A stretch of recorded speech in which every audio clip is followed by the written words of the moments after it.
तो इंतजार खत्म हुआ।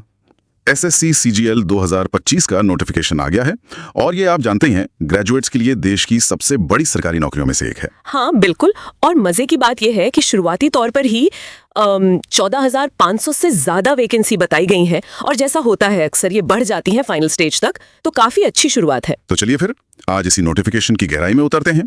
क्या है जरूरी तारीख है, कौन अप्लाई कर सकता है, एग्जाम का क्या पैटर्न है, कौन कौन सी पोस्ट्स हैं और हाँ तैयारी कैसे करें, सब पर बात करेंगे। जरूर, सबसे पहले तो तारीखें देख लेते हैं क्योंकि वो बहुत जरूरी है। एप्लीकेशन विंडो देखो 9 जून से खुली है और 4 जुलाई 2025 तक रहेगी। अच्छा, 9 जून से 4 जुलाई। और फीस? ऑनलाइन फीस भरने की लास्ट डेट 5 जुलाई है और अगर मान लो फॉर्म में कोई गड़बड़ हो गई तो करेक्शन के लिए भी टाइम है 9 से 11 जुलाई तक। ठीक है, और एग्जाम डेट्स उनका कुछ पता चला? वो सबसे ज्यादा मायने रखती हैं तैयारी के लिए। हाँ, वो भी आ गई हैं। टियर 1 मतलब प्रीलिम्स जो है वो 13 अगस्त से 13 अगस्त 2025 के बीच होगा और टियर 2 यानी मेंस उसके लिए दिसंबर 2025 का टाइम दिया है टेंटेटिवली। तो एक क्लियर टाइमलाइन है सबके पास। और वैकेंसीज की बात करें 14,582 प्लस, आपने कहा पिछले कुछ सालों से तुलना करें तो हाँ, ये संख्या काफी अच्छी लग रही है। मतलब पिछले 2-3 साल देखें तो ये एक पॉजिटिव साइन है, शायद थोड़ी भर्ती तेज हुई है। उम्मीद तो यही है। अच्छा, अब ये बताएं कि अप्लाई कौन कर सकता है, एलिजिबिलिटी क्या है? देखो ज्यादातर पोस्ट्स के लिए मतलब 95% से भी ज्यादा के लिए बस किसी भी रिकॉग्नाइज्ड यूनिवर्सिटी से किसी भी स्ट्रीम में ग्रेजुएशन चाहिए। कोई मिनिमम परसेंटेज की शर्त नहीं है इनमें। ये तो बढ़िया बात है, लेकिन कुछ स्पेशल पोस्ट्स भी तो होती हैं। हाँ होती हैं, जैसे जूनियर स्टैटिस्टिकल ऑफिसर यानी जेएसओ।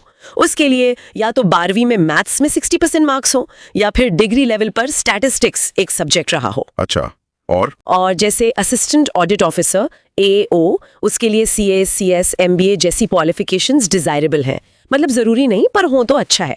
कुछ रिसर्च असिस्टेंट जैसी पोस्ट में रिसर्च एक्सपीरियंस भी मांग सकते हैं। और एज लिमिट, इसमें काफी कंफ्यूजन रहता है। हाँ वो रहता है। देखो मेजॉरिटी पोस्ट्स के लिए 18 से 30 साल या फिर 20 से 30 साल है।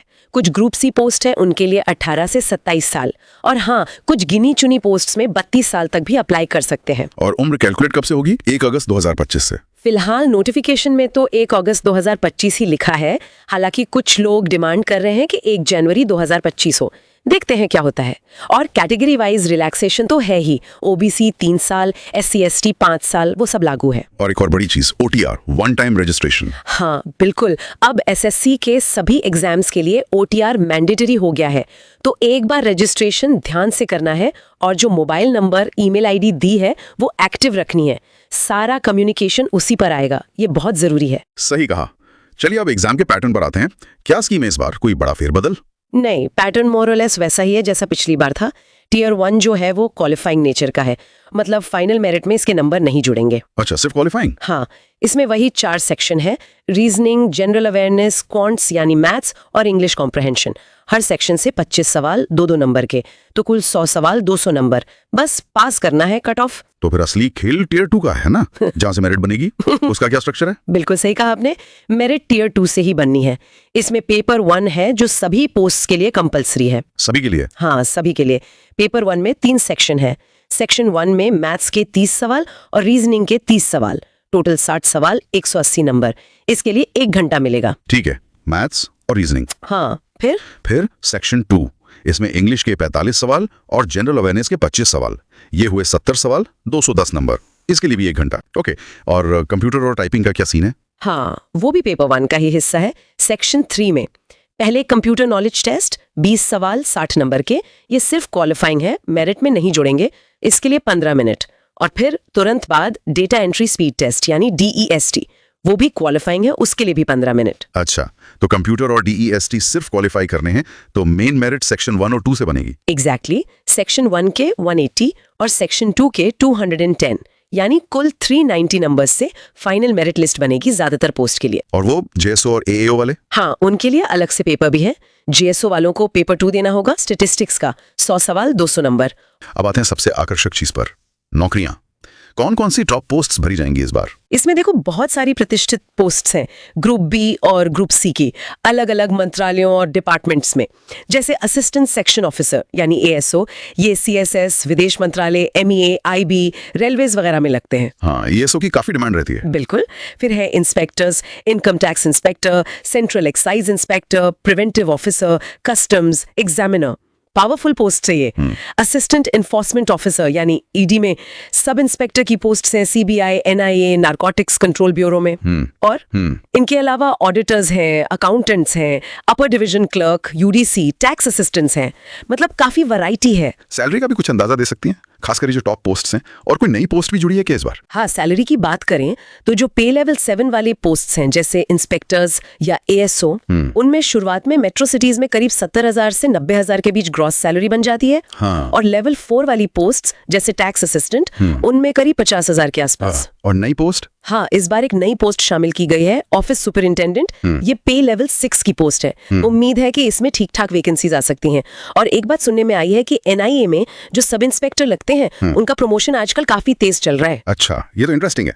चलिए आखिर में सबसे जरूरी बात, तैयारी। क्या सुझाव देंगे आप, खासकर ये देखते हुए कि कभी-कभी पैटर्न या डिफिकल्टी लेवल में हल्का फुल्का बदलाव आ जाता है? देखो, सबसे पहली और सबसे मजबूत सलाह तो यही है, पिछले सालों के पेपर्स यानी पीवाईक्यूज उनको घोल के पी जाना है। हाँ। ऐसा माना जाता है कि 80 से 90% सवाल उन्हीं कॉन्सेप्ट्स पर बेस्ड होते हैं। हाँ, पीवाईक्यूज तो बाइबल माने जाते हैं एसएससी के लिए। बिल्कुल, लेकिन सिर्फ रटना नहीं, कॉन्सेप्ट समझना है। और दूसरी चीज, रेगुलर मॉक टेस्ट देना बहुत बहुत जरूरी है। उससे स्पीड बनती है, टाइम मैनेजमेंट सुधरता है और सबसे जरूरी, सवालों को छोड़ने की कला आती है। हाँ, ये स्किपिंग वाली बात बहुत जरूरी है, खासकर मैथ्स या रीजनिंग में। एग्जैक्टली। और हाँ, ये सुनने में आ रहा है कि शायद मैथ्स का लेवल टियर 1 में थोड़ा सा कैलकुलेटिव या लैंग्वेज बेस्ड हो सकता है, लेकिन घबराना नहीं है, बेस वही पीवाईक्यूज रहेंगे। और टियर 2 की तैयारी? टियर 2 की तैयारी तो साथ साथ या प्रीलिम्स के फौरन बाद शुरू कर देनी चाहिए, क्योंकि असली लड़ाई तो वही है। और हाँ, कंप्यूटर सेक्शन को हल्के में मत लेना। क्वालिफाइंग है पर पास करना जरूरी है। तो कुल मिलाकर कहें तो ये ग्रेजुएट्स के लिए एक सुनहरा मौका है। बस जरूरत है सही जानकारी रखने की, टाइम पर अप्लाई करने की, ओटीआर डिटेल्स को संभाल कर रखने की, और हाँ, दोनों टीयर्स की जरूरत के हिसाब से एक बैलेंस्ड तैयारी करने की। बिल्कुल सही। टियर 1 निकालना पहला पड़ाव है, उसे हल्के में नहीं लेना, लेकिन असली मेरिट टियर 2 के उन 390 नंबरों से बननी है। तो पीवाईक्यूज आपकी नींव है और मॉक टेस्ट आपकी रणनीति को पैना करेंगे। और जाते जाते हम अपने श्रोताओं के लिए एक सवाल छोड़ जाते हैं।